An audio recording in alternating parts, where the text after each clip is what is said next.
بسم اللہ الرحمن الرحیم، السلام علیکم۔ میرا نام موید جعفری ہے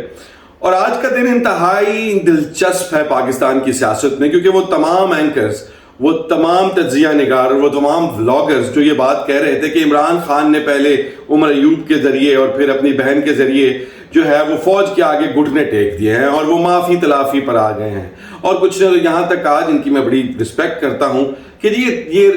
ریکویسٹ نہیں ہے، یہ ترلے منتوں پہ آ گئے ہیں عمران خان۔ تو آج ان سب کا جواب دیا مصدق ملک نے، اور وہ جواب کیسے دیا اس پر میں بعد میں آؤں گا، مگر اس سے پہلے آپ کو ڈیٹیل سے یہ بھی بتاؤں گا کہ مصدق ملک کی پریس کانفرنس کے اندر دوران ایک واٹس ایپ میسج لا کر ان کو پڑھایا گیا۔ انہوں نے منع بھی کیا، مگر وہ واٹس ایپ میسج کس نے بھیجا تھا اور وہ کیا تھا جس کی وجہ سے ان کو وہ پریس کانفرنس روکنی پڑی، اس کے بارے میں بھی انفارمیشن دوں گا۔ اور مگر اس سے پہلے میں آپ کو جو بات آپ سے کرنا چاہ رہا تھا، کیونکہ میں یہ دیکھ رہا تھا یہ سارے مین اینکرز ٹی وی کے اوپر بیٹھے ہوئے اور جو ولاگرز ہیں اور جو تجزیہ نگار ان پروگرامز میں آ کے بات کریں کہ جی عمران خان صاحب جو ہے نا جی انہوں نے تو گھٹنے ٹیک دیے ہیں، انہوں نے جو گھٹنے ٹیک دیے ہیں اور اب وہ جو ہیں وہ معافی تلافی اور وہ ترلے منتیں کر رہے ہیں۔ ان کو یہ بات سمجھے، کلیئر پوائنٹ ہے کہ جس وقت تمام کے تمام حالات، تمام کے تمام واقعات عمران خان کے خلاف جا رہے تھے، جب عدالتوں میں بھی ان کو اٹھا کر جیلوں میں پھینک دیا گیا تھا، جب تحریک انصاف کی تمام قیادت جیلوں کے اندر پھنسی ہوئی تھی، کوئی ایک افراتفری کا سما تھا، اس وقت تو عمران خان نے گھٹنے نہیں ٹیکے، اس وقت تو عمران خان نے ترلے منتیں نہیں کی، اس وقت تو عمران خان جو ہے وہ گزارشات نہیں کر رہا تھا۔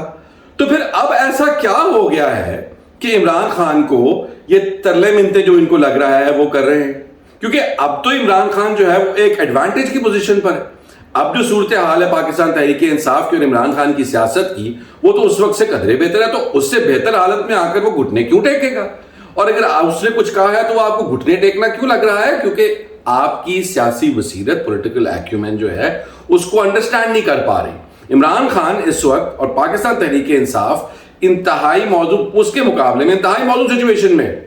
گن لیتے ہیں نا جی۔ ان کی پارٹی پارلیمان کے اندر آئی کھڑی ہے، پاکستان تحریک انصاف ایک دفعہ پھر پارلیمنٹری پارٹی بن کے کھڑی ہوئی ہے۔ وہ لوگ جو ان کو کیا کہتے ہیں عدالتی انصاف کے حوالے سے سوال جواب تھے، خان صاحب کو جگہ جگہ سے ریلیف مل رہا ہے، 9 مئی کے حوالے سے ان کے ریمانڈ ختم ہو رہے ہیں، جو ہے سائفر کیس جو ہے اس کا فیصلہ ہو چکا ہے، اس کے بعد ریزرو سیٹس کے حوالے سے بھی پی ٹی آئی کے حق میں فیصلے آ رہے ہیں، تو شاہانہ کیس ہے تو اس معاملے میں، عدت کیس ہے تو اس معاملے میں، اور یہاں تک کہ وہ حکومت جو ان کے اوپر غداری کے مقدمات لگانے کے لیے اور پاکستان تحریک انصاف کے اوپر فوراً پابندی لگے تھی، کل کی آج لگانے لگے ہیں ہم لوگ، لگانے کے لیے کھڑی تھی، اس نے اس سے پیر پیچھے ہٹا لیے ہیں اور اپنی بات سے یو ٹرن لے لیا ہے کہ جو یہ بھی ہم کچھ مسئلے مسائل ہیں، تو یہ تو سارا کچھ اس کے حق میں جا رہا ہے خان کے۔ تو پھر اس کو اس وقت عاصم منیر کے سامنے، ہمارے جو سپہ سالار ہیں ان کے سامنے کیا ضرورت ہے اس طرح کی بات کرنے کی؟ تو اس کی وجہ یہ ہے کہ اس وقت عمران خان ایک بیٹر پوزیشن آف اسٹرینتھ میں، جب آپ نیگوشیٹ کرتے ہیں، مذاکرات کرتے ہیں، تو جو پارٹی پوزیشن آف اسٹرینتھ میں ہوتی ہے اس کی بات سنی جاتی ہے، اس کی بات میں زیادہ وزن ہوتا ہے، اس کی بات کے پیچھے زیادہ زور ہوتا ہے، دوسرا بندہ بھی اس بات کو سننے کے لیے اور اس بات کے اوپر کسی نہ کسی قسم کی لے دے کرنے میں انٹرسٹڈ ہوتا ہے، کیونکہ اس کو پتا ہوتا ہے کہ جی اگلے کے پاس بھی کھیلنے کے لیے یہ اسٹرینتھ ہے۔ تو اس وقت پاکستان تحریک انصاف جو ہے وہ ایک پوزیشن آف اسٹرینتھ میں ہے ایز کمپیئر ٹو جو پچھلے 1.5-2 سال سے آپ دیکھ رہے ہیں۔ تو خان کا جو یہ میسج ہے یہ ایک بہت سگنیفیکنٹ چینج کو، جیسے میں نے آپ کو کل کہا تھا نا کہ یہ ایک نئی اپروچ کو سگنیفائی کرتا ہے، اور میں نے یہ بھی کہا تھا کہ خان صاحب کو بھی اسے سٹک کرنا چاہیے، کیونکہ خان صاحب کو یہ نظر آ رہا ہے کہ اب جو واحد مسئلہ رہ گیا ہے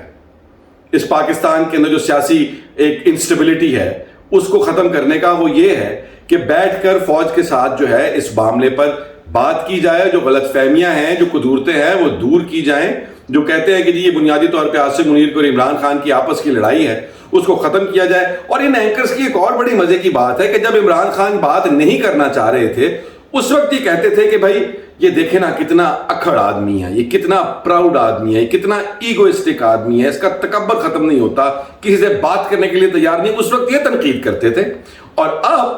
جب وہ بات کرنے کے لیے کہہ رہا ہے اور وہ کہہ رہا ہے کہ جی آپ نیوٹرل ہو جائیں اور حالات اور واقعات جو ہیں ان کو ہم ان کا ٹیمپریچر نیچے لے کے آئے، کہتے ہو دیکھو جی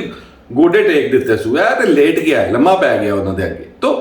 آپ یہ لوگ پاکستان کے اندر سیاسی استحکام نہیں چاہتے. یہ ہیں وہ لوگ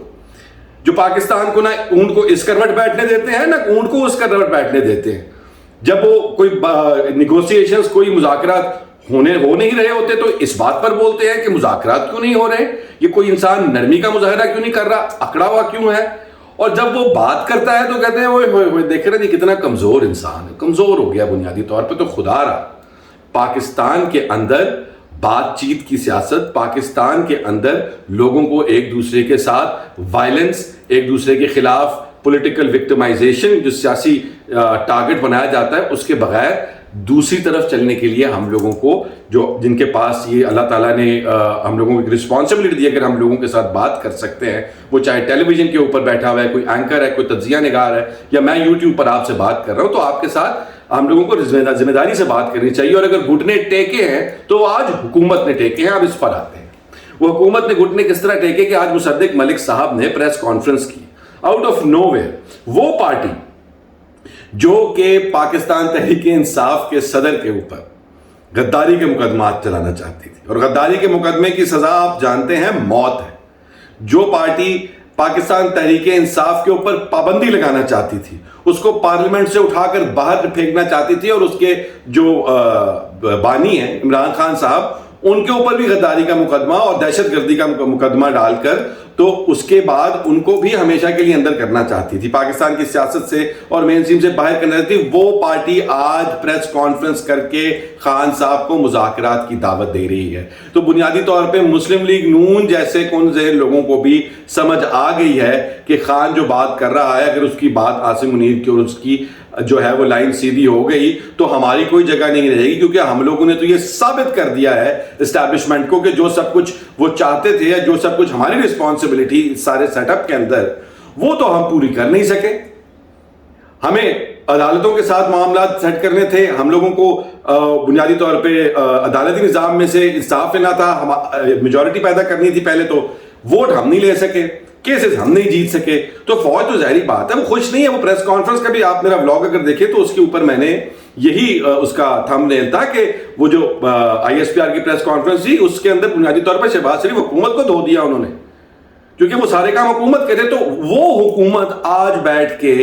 انہوں نے خان صاحب کی اس بات کو اتنا سیریس لیا ہے کہ انہوں نے کہا ہے کہ بھائی آپ جو ہیں وہ ہم سے بات چیت کریں, ہم سے مذاکرات کریں. آپ نے جو بھی پاس میں کیا, ظاہری بات ہے ان کا اپنا ایک بیانیہ ہے کہ ان لوگوں نے 9 مئی کو یہ کیا اور فلاں نے اس کے بعد یہ ہوا اور یہ ہوا, مگر ہم آپ سے بات کرنے کے لیے تیار ہیں. آپ ہم سے بات کریں, بڑے بھائی کو نہ کہیں, ہم آپس میں معاملات سیٹ کر لیتے ہیں. اور اس جب وہ پریس کانفرنس کر رہے تھے اور یہ ساری باتیں کر رہے تھے تو ایک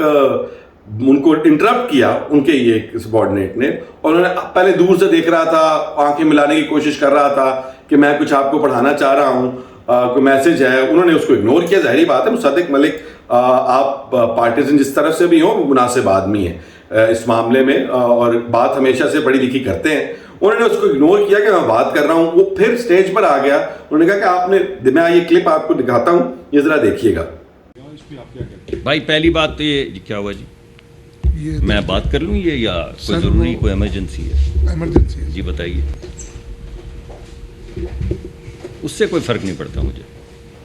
ابھی آپ دیکھ رہے ہیں نا کہ وہ کہہ رہے کہ بھائی میں پریس کانفرنس کر لوں پہلے, پھر بعد میں کچھ, انہوں نے کہا نہیں پلیز آپ یہ پڑھ لیں. تو وہ میسج کس نے بھیجا تھا؟ وہ لوگ جو پاکستان مسلم لیگ نون کو جانتے ہیں اور پاکستان مسلم لیگ نون کے ساتھ انٹریکٹ کیا ہے, وہ یہ بات بہت اچھے سے سمجھتے ہیں کہ نہ تو یہ میسج شہباز شریف کی طرف سے آ سکتا ہے,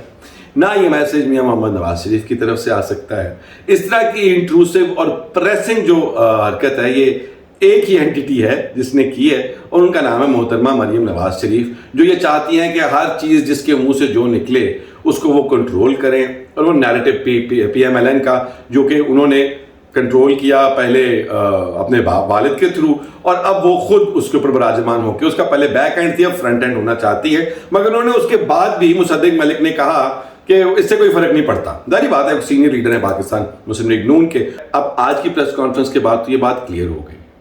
کہ بھائی یہ معاملات سیریس ہیں. خان کی اپروچ ٹورڈز فوج جو ہے, یا خان کی اور پی ٹی آئی کی پوزیشن اب اسٹرینتھ ٹو اسٹرینتھ جا رہی ہے. اور اس حکومت کا کچا چٹا اس بات پر بھی کھل گیا ہے کہ لوگوں کو یہ پتہ لگ گیا ہے ان کے ساتھ ڈیل کیسے کرنا ہے. Jamaat Islami, P T I versus Jamaat Islami. P T I نے کورٹ کی بات مانی, انہوں نے احتجاج نہیں کیا, قانون کے مطابق, آئین کے مطابق رہے, ان کو احتجاج نہیں کرنے دیا گیا. جماعت اسلامی نے کہا بھاڑ میں گیا تم لوگوں کی جو حکومت کے مسئلے مسائل ہیں, حکومت کو تو کورٹ نے تو کہا تھا کہ کوئی ضرورت نہیں ہے کہ ان کو منع کرنے کی, انہوں نے وہ بات نہیں مانی حکومت کی, وہ آگے بیٹھ گئے. اب حکومت ان سے بات کر رہی ہے. تو بنیادی طور کے اوپر یہ حکومت جو ہے, اس کے معاملات یہی ہے, ان کے ساتھ طریقے سے چلا جائے تو یہ ان کے ساتھ آپ کو دبا کے کرش کر کے رکھیں گے. جماعت اسلامی نے دنیا کو, پورے پاکستان کو دکھایا کہ ان کے ساتھ ڈیل کرنے کا طریقہ کیا ہے. اب ان کے ساتھ بیٹھ کے مذاکرات بھی کر رہے ہیں ماشاءاللہ ہمارے محسن نقوی صاحب. سو یہ حکومت تمام اینڈز کے اوپر اس وقت چاروں خانے چتک جو ہے دیوار سے لگی ہوئی ہے, اور وہ لوگ جن کو یہ لگتا ہے کہ ان حکومت کی بجائے عمران خان اور پی ٹی آئی دیوار سے لگے ہوئے, ان کو اپنی ریکیلیبریشن کرنے کی ضرورت ہے. بہت سٹل ہنٹس ہوتے ہیں جو آپ کو ڈائریکشن بتاتے ہیں کہ پاکستان کی سیاست کس طرف جا رہی ہے, اور وہ سٹل ہنٹس میں پک کر رہا ہوں, ساتھ ساتھ آپ کے ساتھ شیئر کر رہا ہوں. اور آپ اب دیکھیں گے کہ کس طرح سے یہ سارے کا سارا پابندی, یہ سارے کا سارا غداری, یہ سب نرم اور ڈھیلا پڑ کے آپ کو ڈیلیوٹ ہوتا ہوا نظر آئے گا. وہ اصولی فیصلہ جو ہے وہ کہاں پہ کھڑا ہوگا. اب وقت کے ساتھ ساتھ ہم دیکھیں گے. ہمارے چینل کو سبسکرائب کریں, ویڈیو کو لائک کریں, اپنا خیال رکھیں. ٹیک کیئر, اللہ حافظ.